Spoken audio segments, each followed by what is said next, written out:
Welcome to Non-Dual Meditation with Meister Eckhart. In this series, we are going to be practicing non-dual meditation utilizing statements made by Meister Eckhart, Europe's distinguished mystic. Meister Eckhart was a medieval priest, the Dominican priest, functioning in well, this is when the church was in France, Avignon, France, and the year 1328. Meister Eckhart has died 1 year ago at the age of 68, and Pope John the 12th, did condemn his teachings, and they were not considered heretical. However, they were discouraged, very seriously discouraged. And so we have approximately 25 or so articles of evidence by the papal court against Meister Eckhart, and wouldn't you know it, they reveal the wonderful, extraordinary mind of the non-dualist, of the mystic, of the person who has enjoyed communion with infinite being. And of course, it happens in the priesthood. And not surprisingly, people that are were becoming priests, and even today, people that are attracted to this type of work start the work because of their inclination, and they start as dualists. However, with ongoing contemplative practice, even in the face of a theology that prohibits non-duality, still the non-dual experience occurs, and of course the tensions begin. And so, well, there's a great deal to say about Meister Eckhart. I guess if you're tuning in, you may be familiar with this extraordinary mystic that, well, expressed remarkable insights about the nature of reality at a time when reality was not really that well understood, especially in the Western culture. Medieval periods, sort of a dark age for us. And we recall, of course, that the Roman Catholic Church at that time in France was politicalized, and, you know, like many other faiths, made doctrines about what was to be believed, and you know, it's understandable. We see this in many of the Western culture tends towards investing in belief systems, and unlike actually the Eastern culture, not only has the belief systems, but it has a practice, and this is quite a difference. Well, we see today in the Western tradition, the 21st century, we're seeing many more people becoming interested in non-duality. They are interested in meditation.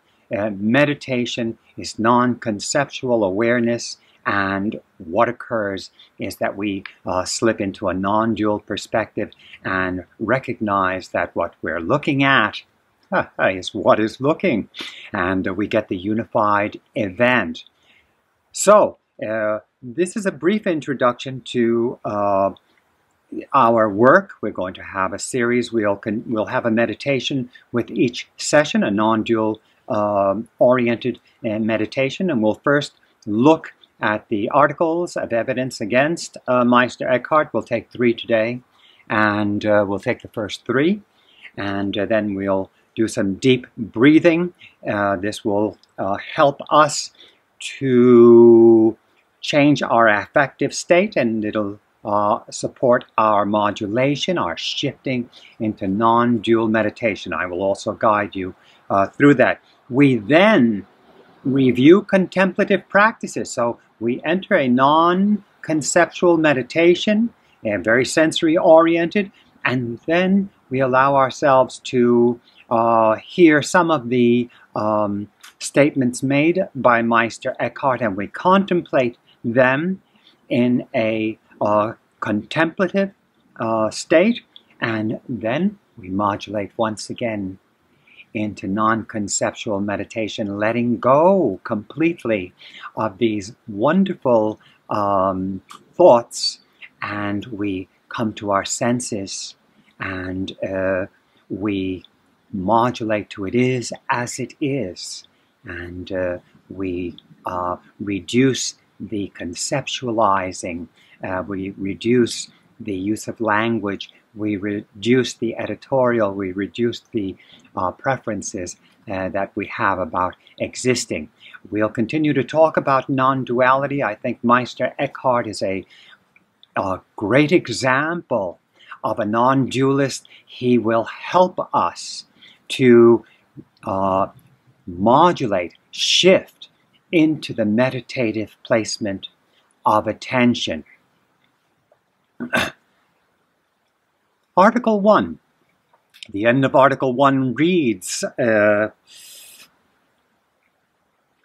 so as soon as God existed, he created the world. A statement made by Meister Eckhart. He follows up, there's a follow-up, the Article 2, evidence against Meister Eckhart. It reads, it quotes Meister Eckhart, it can be granted that the world has existed from eternity. So, we are seeing a mystic suggesting the co-eternal nature of the relative field. Yes, we ask the question, what came first, the chicken or the egg? Well, neither of them. They always were. Well,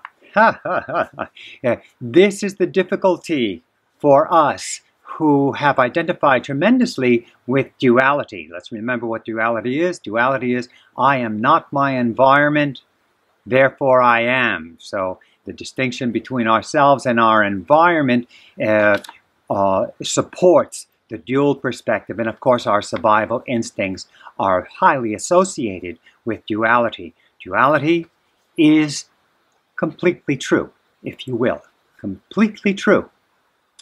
And non-duality, I am my environment, what I'm looking at is what is looking, I am everything and everyone, is the non-dual perspective, and this is a unified field. So in the non-dual perspective, life is not happening to us.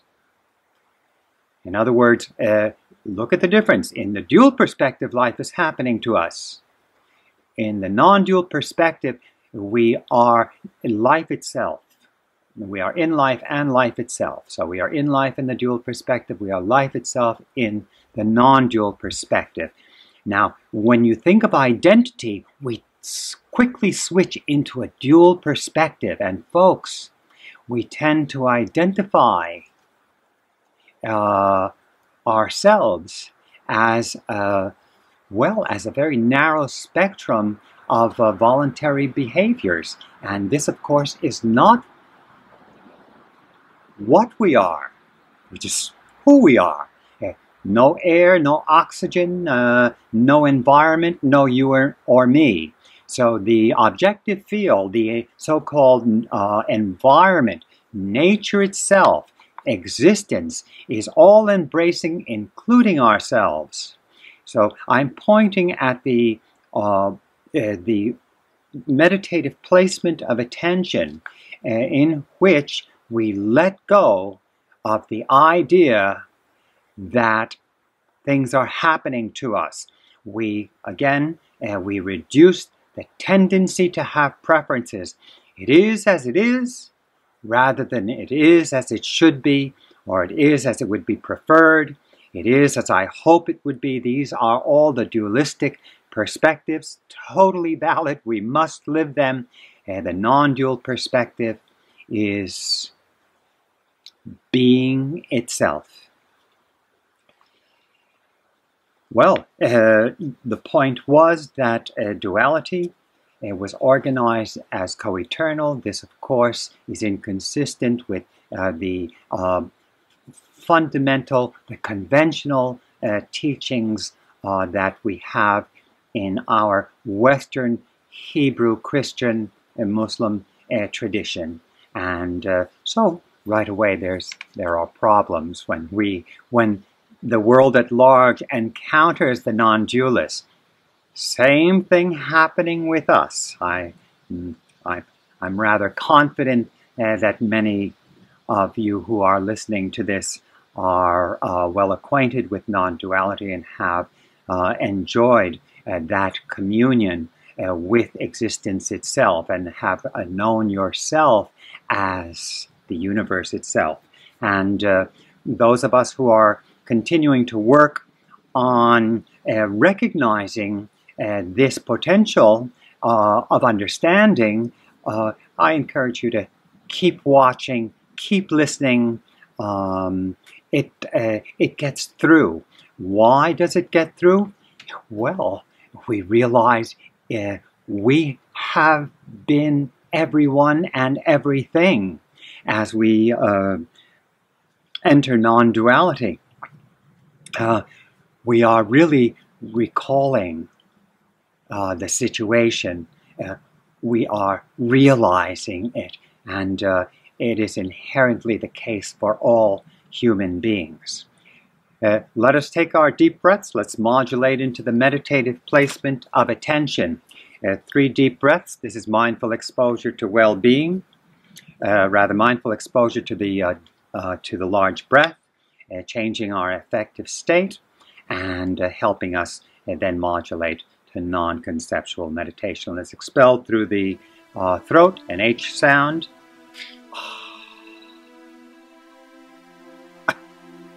Breathe in through the nose.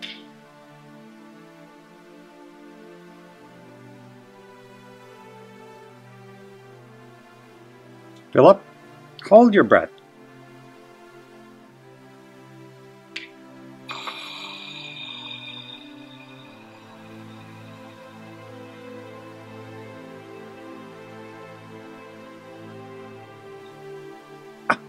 Stay with me. Breathing in.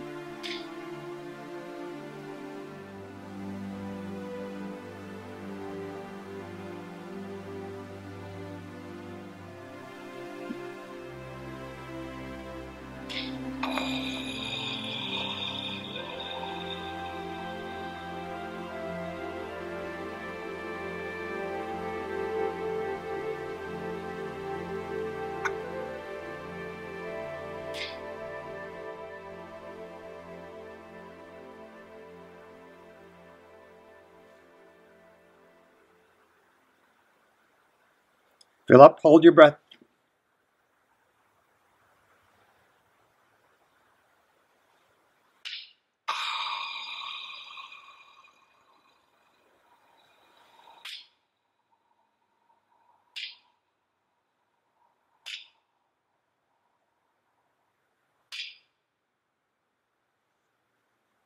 Let's modulate to the meditative placement of attention.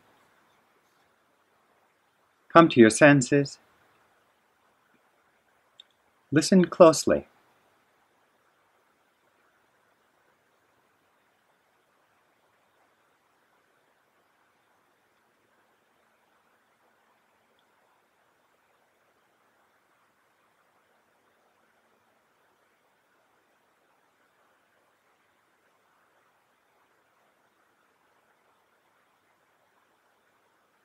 It is as it is.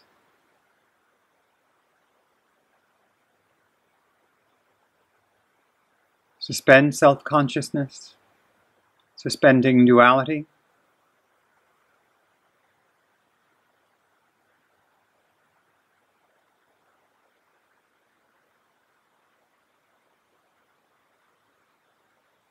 Relax completely. Remain attentive, yet we're neither one thing nor the other.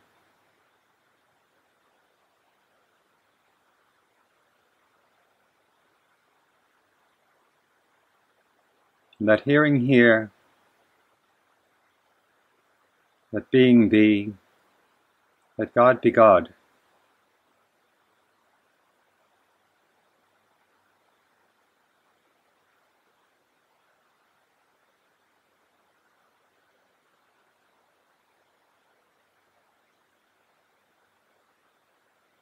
Expand on sensory awareness.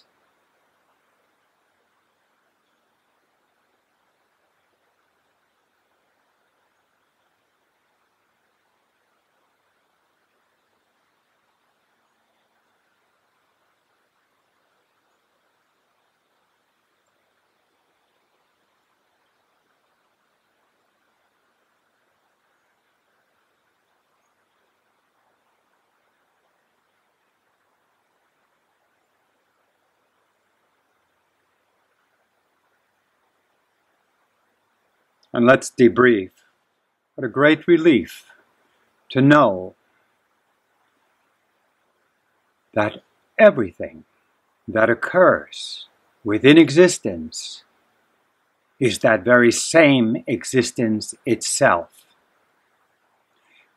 All acts in our life, every action we have taken, every thought, every reflection, regardless of whether it's ignorant or enlightened, is a cosmic event.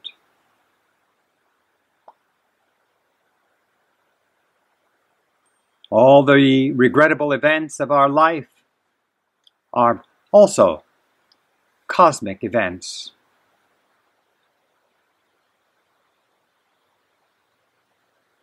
So when we develop attribution theories about why something is happening, we are now including the fact that, well, that's how it is.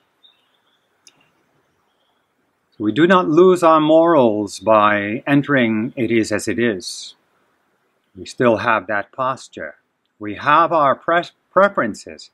However, we suspend them as we commune with the life. And that is exactly what we're doing when we let go of our identity, this idea that we are the creators of action. In other words, as the arm rises up, I have the sense that I have just lifted my arm. I have no idea how I did it. We need to understand that is related to the heart beating, the blood circulating, the cells moving through our body. It is related to the sun shining. It is related to all phenomenon. So we're sort of taking ourselves off the hook, aren't we? When we enter non-dual awareness, well, this is infinite forgiveness. The world forgiven is the world transformed. They say in the Course in Miracles, an excellent statement. The world forgiven, the world identified as the Godhead, is a world that is now at last recognized in its savage nature and its blissful beauty also. So we are beginning to, when we modulate to non-duality, the non-dualist swallows the pill of existence, and it provides for our actualization, our maturation. How wonderful.